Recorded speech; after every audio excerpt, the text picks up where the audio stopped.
বিয়ে হলেই প্রতিটা পুরুষ স্বামী হয়, কিন্তু ঘরবাড়ি ছেড়ে আসা প্রতিটা মেয়ে স্বামীর মধ্যে খোঁজে একজন বন্ধু, একজন প্রেমিক, যে তাকে বুঝবে, ভালোবাসবে এবং সম্মান করবে। কারণ যে নারীকে তার স্বামী সম্মান করে সে পৃথিবীর সবার সম্মান পায়।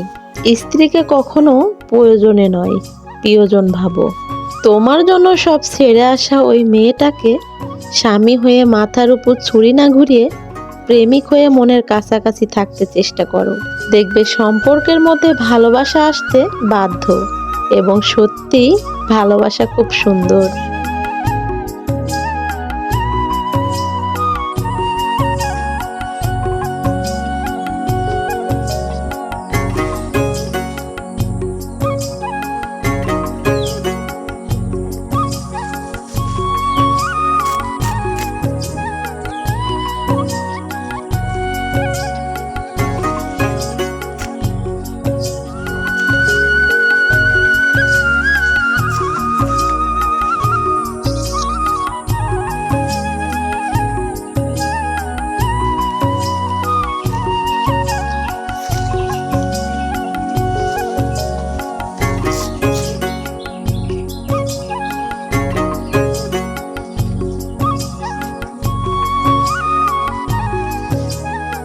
আসসালামু আলাইকুম আমার প্রিয় ভাই বোনেরা, সকলে কেমন আছেন? আমার ভিডিওর শুরুতে দেখতে পাচ্ছেন বাড়ির আশেপাশে থেকে অনেকগুলা খারকোল পাতা উঠাচ্ছি। এই খারকোল পাতাকে আমরা কিন্তু খারকোল পাতা বলি না, আমরা খানমান বলি। সেই খানমান আমাদের বাড়ির আশেপাশে হয়ে থাকে, সেইগুলাই উঠিয়ে নিচ্ছি। আজকে এই খানমান পাতাগুলা অনেক মজা করে ভর্তা করব। এবার এখান থেকে কিছু পুঁইশাকের পাতা উঠাই নিচ্ছি। অনেকগুলা পুঁইশাক হয়েছিল, তবে পুঁইশাকগুলো আগের মতো আর সুন্দর নেই, পাতাগুলো একটু ছোট হয়ে গেছে। খানমান পাতা ও পুঁইশাক পাতা উঠিয়ে নিয়ে বাড়িতে চলে আসতেছি। আর হাসানটা ওর নানির সঙ্গে যাচ্ছে বেড়াতে, যেহেতু একটু বিরক্ত করছিল সেই জন্যই ওকে নিয়ে মা ঘুরতে গেল। আমার বাড়ির আশেপাশে অনেকগুলা মরিচের গাছ আছে, আর সেই গাছে মরিচও ধরেছে। সেখান থেকে কয়েকটা মরিচ উঠাই নিচ্ছি।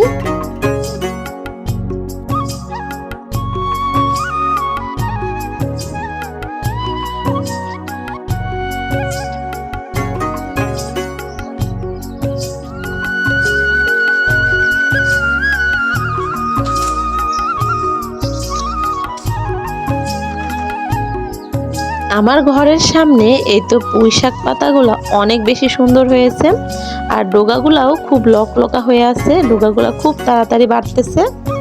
এই পুঁইশাকের পাতাগুলো উঠাচ্ছি আজকে পুঁইশাকের পাতা দিয়ে আর মসুরের ডাল দিয়ে বড়া বানাবো, সেই জন্য এই তো পাতাগুলো উঠালাম। অনেকগুলাই খানমান পাতা পেয়েছি, আর এই খানমান পাতা লইটা শুটকি দিয়ে ভর্তা করব।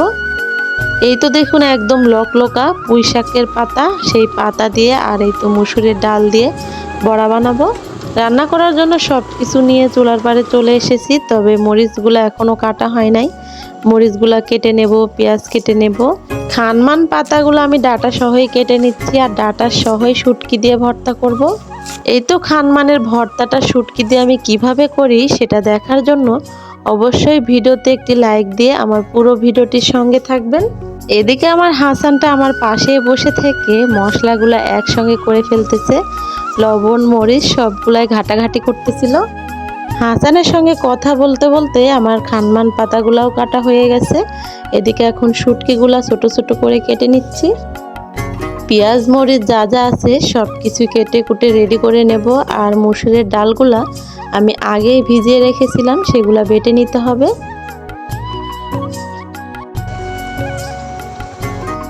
এবার পাটায় মসুরের ডালগুলা বেটে নিচ্ছি, আর ডাল আমি একদম মিহি করব না, আধা ভাঙ্গা করে ডালগুলা বেটে নেব।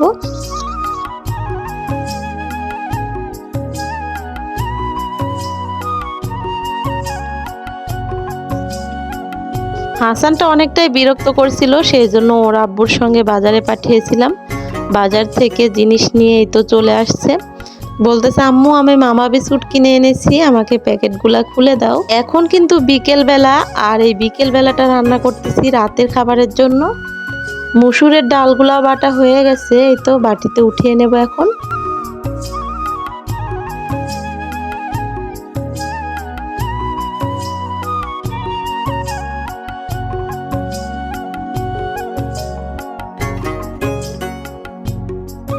এবার পুঁই শাকের পাতাগুলা কুচি কুচি করে কেটে নেব বড়া বানানোর জন্য। আর এই তো মুঠ করে ধরে এভাবে কিন্তু খুব সহজেই কাটা যায়। বিকেল টাইমটা রোদ নেই, তারপরে অনেক বেশি গরম লাগতেছিল, সেই জন্য বাইরে চার্জার ফ্যান দিয়ে রান্না করতে বসে পড়েছি। এবার শুটকি মাছগুলো আমি হালকা গরম পানি করে এগুলা ভালো করে ধুয়ে নেব, সেই জন্য চুলার জালটা ধরিয়ে দিচ্ছি।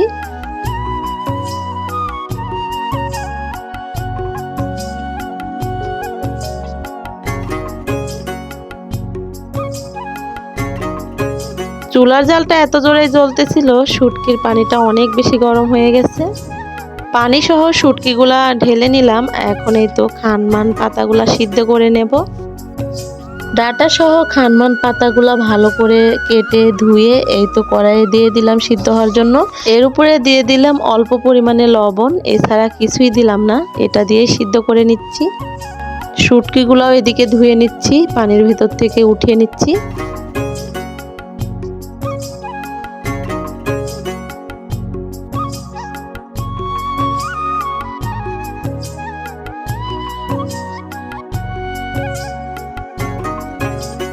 চুলার উপরে তো খানমান পাতাটা সিদ্ধ হচ্ছে, এদিকে আমি এখন বড়া তৈরি করার জন্য অনেকগুলা পেঁয়াজ কুচি, কাঁচামরিচ কুচি, মরিচের গুঁড়া, পরিমাণ মতো লবণ ও হলুদ গুঁড়া দিয়ে একটু ভালো করে এগুলা ডলে নিচ্ছি। এবার দিয়ে দিচ্ছি কুচানো পুঁই শাকের পাতাগুলা। আমি মাঝে মাঝে পুঁই শাকের পাতা দিয়ে এভাবে বড়া বানাই, আর খেতে কিন্তু দারুণ লাগে। এখন সবকিছু হাতে ভালো করে একদম মেখে নেব।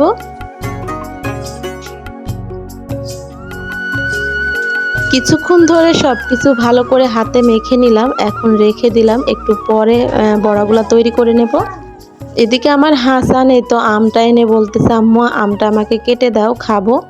আপনাদের ভাইয়া 4টা আম আনছিল, এগুলো হচ্ছে আশ্বিনা আম, অনেক বেশি টক লাগে আর পেকে গেছে, কিন্তু একটু নরম হয়ে যাচ্ছে, তারপরেও একটু একটু টক আছে। আর এই আমটা একটু মেখে খেতেই ভালো লাগে। আমটা একটু নরম আর পাতলা পাতলা করে কেটে নিলাম, তার উপরে দিয়ে দিলাম মরিচের গুঁড়া আর লবণ, একটু হাত দিয়ে মেখে নিচ্ছি। আর আমার হাসানটা এভাবে আমগুলা খেতে খুবই পছন্দ করে।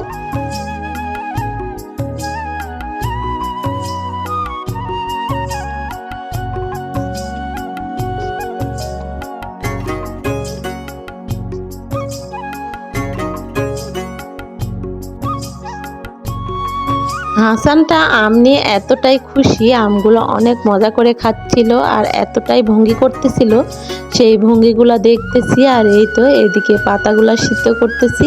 হাসানটা চেয়ারে বসে বসে খাচ্ছে, আর এই তো আমার বড় ছেলে ওকে খাইয়ে দিচ্ছে। খানমান পাতার পানিটা ভালো করে শুকিয়ে সিদ্ধ করে নিলাম, তার মাঝখানে একটু তেল দিচ্ছি। আর এই তেলের মধ্যে নেড়ে ছেড়ে আবার একটু ভেজে নেব ওই পাতাগুলাকে। এই পাতাগুলো এভাবে ভেজে নিলে একটুও কিন্তু গলা চুলকাবে না, আর খেতেও অনেক বেশি ভালো লাগবে। তেলে ভাজা হয়ে গেছে, এখন উঠিয়ে নিচ্ছি। এবার আবারও ওই কড়াইয়ের মধ্যে তেল দিয়ে তার মধ্যে কয়েকটা রসুন কোয়া আর এই তো কাঁচা পাকা মরিচগুলা ভেজে নিলাম।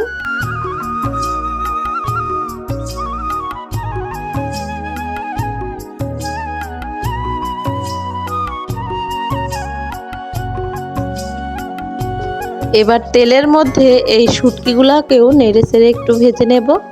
সবকিছু ভাজতে ভাজতে আমার কড়াইটাও পুড়ে লেগে গেছে, যেহেতু মাটির চুলায় রান্না করা। মাটির চুলার জালটা কিন্তু একদম কমানো যায় না, আবার সহজে বাড়ানোও যায় না, সেই জন্য এরকম পুড়ে লেগে যায়। শুটকিগুলো ভাজা হয়ে গেছে, বাটিতে উঠিয়ে নিলাম। পেঁয়াজগুলা যে ভেজে নেব সেটা কিন্তু ভুলেই গেছিলাম, পরবর্তীতে এই তো আবারও পেঁয়াজগুলাকে ভেজে নিচ্ছি। বিকেলবেলা বাহিরে বসে থেকে রান্না করতে খুবই ভালো লাগে, আর চারিদিকের পরিবেশটা আসলে অনেক বেশি সুন্দর লাগে, রোদ থাকে না।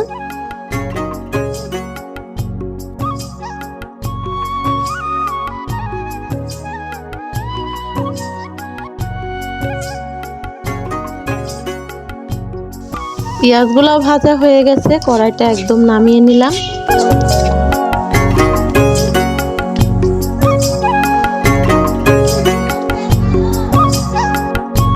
তেলের মধ্যে এই তো বড়াগুলাকে এভাবে হাত দিয়ে চেপে চেপে একে একে বড়াগুলাকে দিয়ে দেব।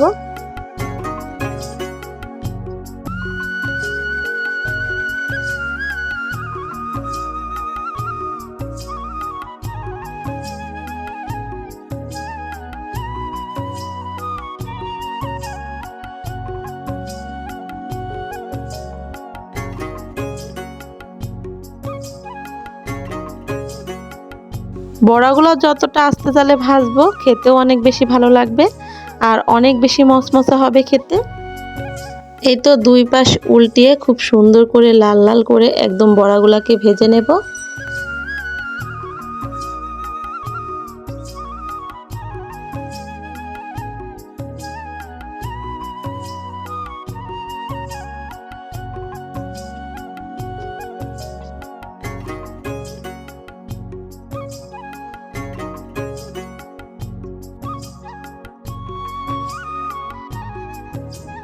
সবগুলা বড়া এভাবেই ভেজে নেব।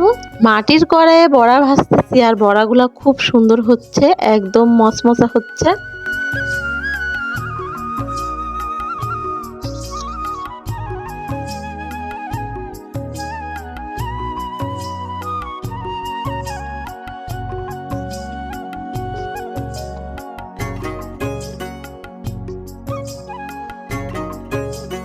চুলার উপরে বড়াগুলা ভাজা হচ্ছে আর এদিকে আমি ভর্তাটা করে নেব পাটায়, সেজন্য পাটার কাছে সব কিছু নিয়ে চলে আসলাম। পাটায় বেটে ভর্তাগুলা খেতে অনেক বেশি ভালো লাগে আর এই তো সব কিছুই এখন আমি পাটায় বেটে নিচ্ছি।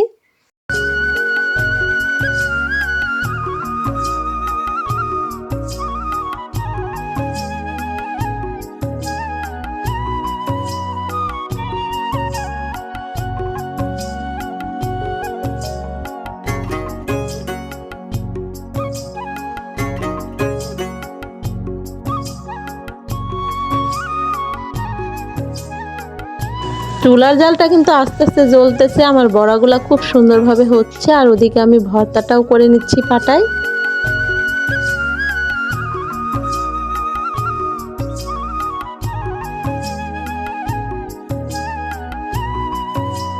খুব সুন্দরভাবে খুব তাড়াতাড়ি বাটা হয়ে গেল আর এখন সবকিছু একসঙ্গে মিশিয়ে নেব।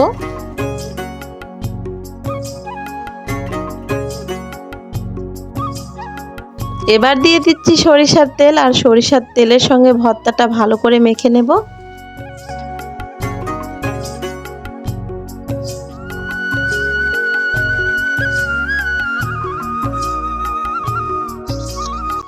ভর্তাটা বানানো একদমই রেডি, প্লেটে উঠিয়ে নিচ্ছি আর এরকম ভর্তা দিয়ে গরম গরম ভাতের সঙ্গে খেতে কিন্তু দারুণ লাগে। ওদিকে আমার বড়া বানানো হয়ে গেছে আর বড়াগুলা খেতে এতটা মজা হয়েছে, বড়াগুলা ভাজতে ভাজতেই কিন্তু সবাই মিলে অনেকগুলা খেয়ে ফেলছি। অনেক বেশি মচমচা হয়েছে আর মচমচা বড়া খেতে অনেক বেশি ভালো লাগে। গরম ভাত পেট পুরে খাওয়ার জন্য আসলে বেশি কিছু লাগে না, অনেক সময় এরকম ভর্তা থাকলে একদম পেট ভরে খাওয়া যায়। আমার তো যখন মাঝে মাঝে কোনো কিছুই খেতে ইচ্ছে করে না তখন এরকম ভর্তা বানিয়ে খাই আর ভর্তা দিয়ে খেলে আসলে রুচিটা যেমন বাড়ে আর খেতেও অনেক বেশি মজা লাগে। খেতে খেতে আমার প্রিয় ভাই বোনদেরকে বলতেছি যারা আমার ভিডিওটির একদম শেষ পর্যন্ত ছিলেন তাদেরকে আমার মন থেকে অনেক অনেক ভালোবাসা ও দোয়া। অবশ্যই এভাবে ভালোবাসা দিয়ে আমার সবসময় সঙ্গে থাকবে। খেতে খেতেই বিদায় নিচ্ছি, সবাই সুস্থ থাকবেন, ভালো থাকবেন, আল্লাহ হাফেজ।